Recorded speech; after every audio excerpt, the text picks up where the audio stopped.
Пагранічны Брест. Тут да военнослужащих у зеленых фуражках ставяцца з павагай. Таму што так было, ёсць і, напэўна, будзе ў свядомасці ўсіх жыхароў Беларусі, што дзяржаўная мяжа – сімвал абароненасці краіны, упэўненасці ў яе трываласці і цэльнасці. Прыйшлі не толькі тыя, хто зараз абараняе рубяжы краіны, але і тыя, хто лічыць сваім абавязкам у гэты дзень быць разам з імі. Таму што, як кажуць, былых пагранічнікаў не бывае. Очень радует о том, что граница развивается, несмотря на те сложности, которые есть и в государстве, и непосредственно здесь в органах пограничной службы. Имея возможность же со стороны смотреть на то, как это сегодня происходит, я могу с уверенностью сказать, мы передали в надежные руки охрану государственной границы, и нет никаких сомнений о том, что она будет охраняться так, как требует сегодняшнее время. Я сам с Бреста, и многие еще не знают, что престижно быть пограничником, потому что люди уважают пограничников. К тому же Брест – это город, который находится на рубеже с границей.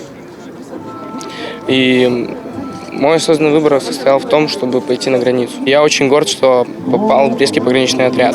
Людзі асаблівага складу, адданыя, мужныя, так заўсёды гаварылі аб тых, хто абраў сваёй прафесіяй абарону рубяжоў краіны.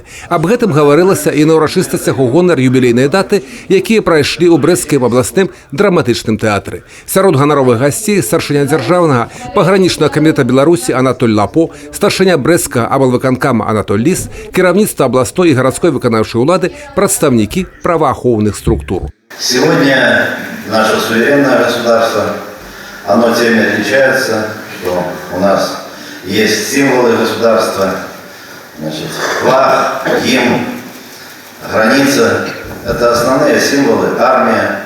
Поэтому действительно приятно, что те хорошие традиции, которые сложились, они чтутся в нашем городе Бресте.